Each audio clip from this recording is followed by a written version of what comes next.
Será que existe a pessoa certa? E como fazer para saber se a pessoa de fato é a pessoa certa?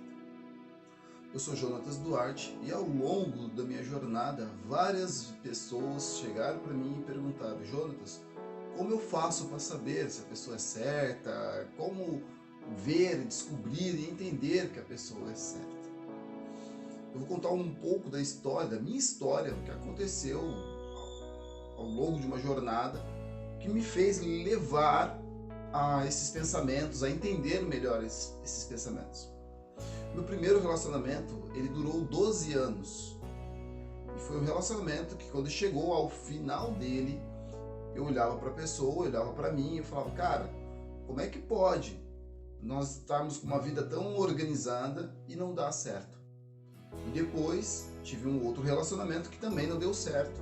Eu olhei de novo para o relacionamento e eu falei: o que será que está de errado? O que está acontecendo?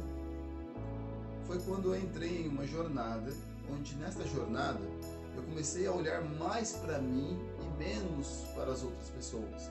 E eu comecei a perceber que o erro de fato não estava nelas, estava aqui dentro de mim.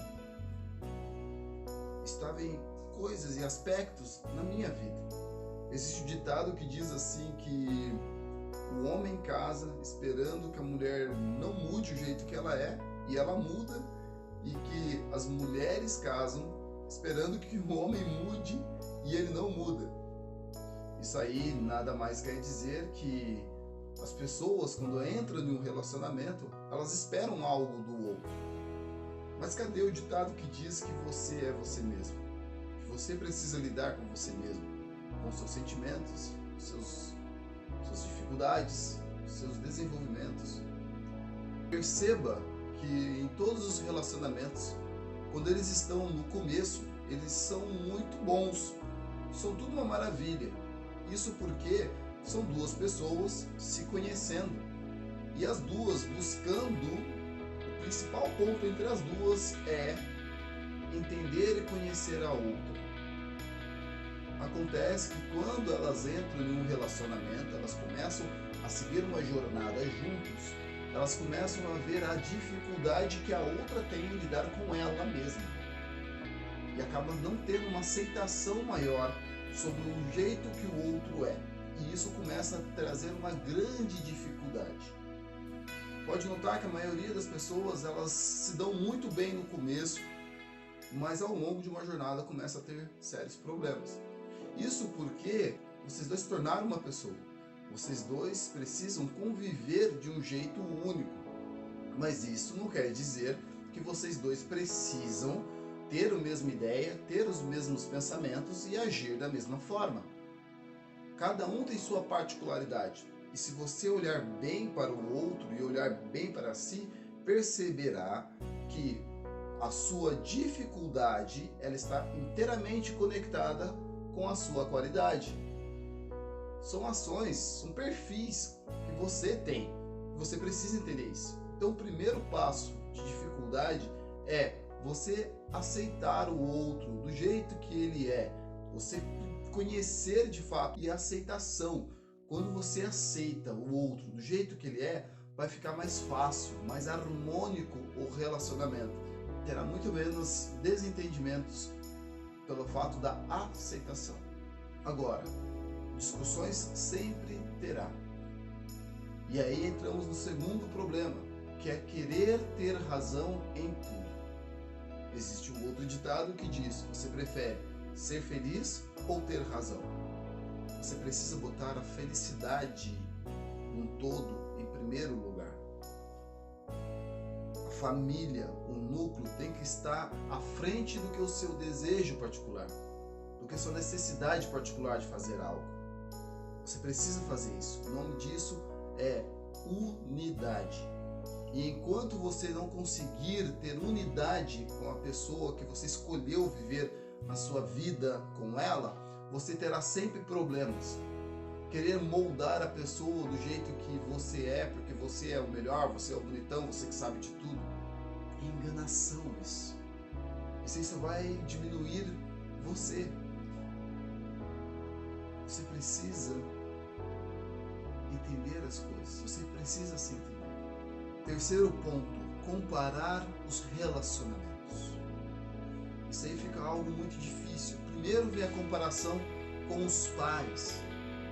Um relacionamento de uma pessoa com seu pai, ele tende a ditar mais o ritmo conforme ela se relaciona com as pessoas. Mas você jamais pode comparar o relacionamento que você tem com o seu pai, com a sua mãe, compará-lo com o relacionamento que você tem com seu namorado, marido, seu parceiro.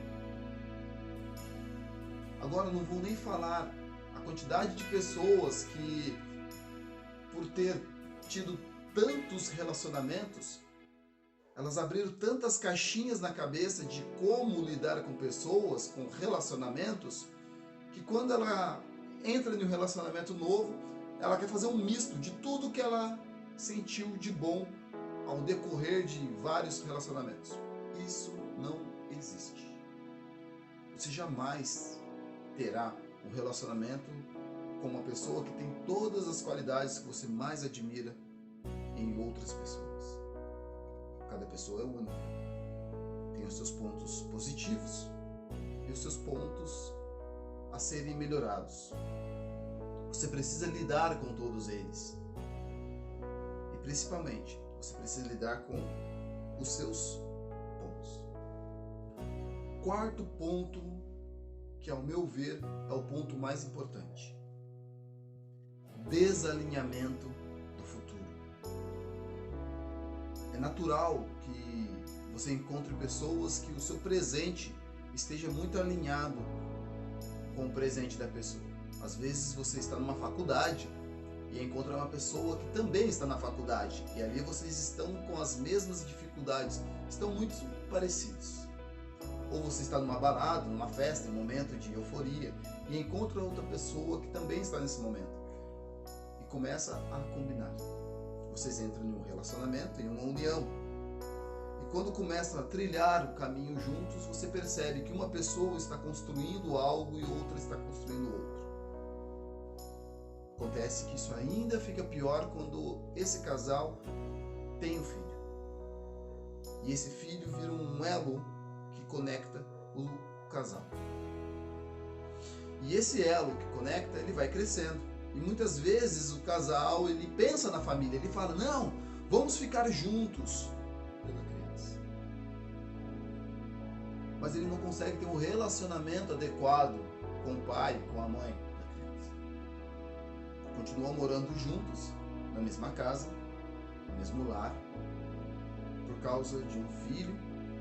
Muitas vezes acontece que esse filho cresce, ele arruma uma namorada, ele sai de casa, e o pai e a mãe se olham, e ao se olhar eles enxergam dois completos estranhos, porque eles não tiveram convívio juntos. O relacionamento deles não era um elo um com o outro para terem crescimento, e sim a criança, que já não morava mais naquela casa e não tem mais o porquê estarem nesse relacionamento, fazendo com que a separação seja a melhor opção. Mas isso tudo não precisa ser assim. Isso tudo tem um formato adequado que você precisa colocar em prática para você ter resultado. O primeiro ponto que você precisa colocar em prática para que você controle tudo isso, não deixe a sua vida seguir esse rumo, o primeiro ponto de tudo é a aceitação do outro. Você aceitar o outro do jeito que ele é, com as dificuldades, com as qualidades, com os defeitos, e entender que assim é o ser humano, um misto entre qualidade e defeito, como se fosse um molho agridoce de relacionamento. O segundo ponto que você precisa entender é que você precisa alinhar o futuro.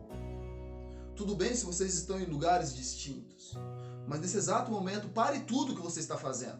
Chame seu cônjuge, senta com ele em uma mesa, pegue papel e caneta, olhe para ele e fale: olha, já deu tudo errado, já está meio estranho, mas nós podemos mudar isso tudo. Nós podemos mudar isso tudo. E nós podemos mudar isso tudo construindo o futuro ideal. Mas que futuro é esse?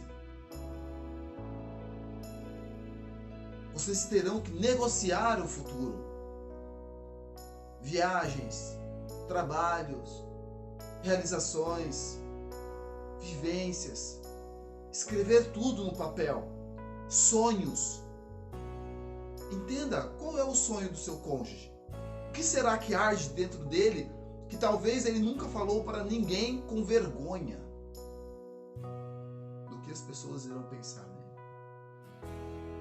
Você como parceiro, como parceira, precisa ser a pessoa que ouve esses sonhos e incentiva-os, mesmo que eles sejam quase impossíveis de ser realizados. Companheirismo é o nome do jogo. Metas de realizações, metas de execuções, metas de viagens, metas de jantares familiar. Você precisa ter pequenas metas na sua vida. Engraçado que eu vejo muitas pessoas saber tudo sobre meta profissional, meta SMART, PDCA, 5W2H, mas nunca utilizaram isso em seus lares. Nunca utilizaram essas técnicas maravilhosas para o mundo business, trouxeram para o seu mundo familiar. Enganação. Tem as ferramentas, mas não utiliza. Quando você sentar na mesa e escrever todos os pontos que você e seu cônjuge desejam realizar ao longo da vida, ainda que estejam em relacionamentos mais antigos, ainda dá tempo. Se vocês dois estão em lugares distintos e os dois começarem a olhar para o mesmo foco, o mesmo futuro, devagarzinho vocês vão caminhando em direção a esse mesmo futuro, até novamente serem uma só carne. Terceiro ponto, autoconhecimento. Se conhecer, saber suas dificuldades, seus sonhos, saber os porquês que você pensa, que você age, que você reage. Entender mais como você funciona.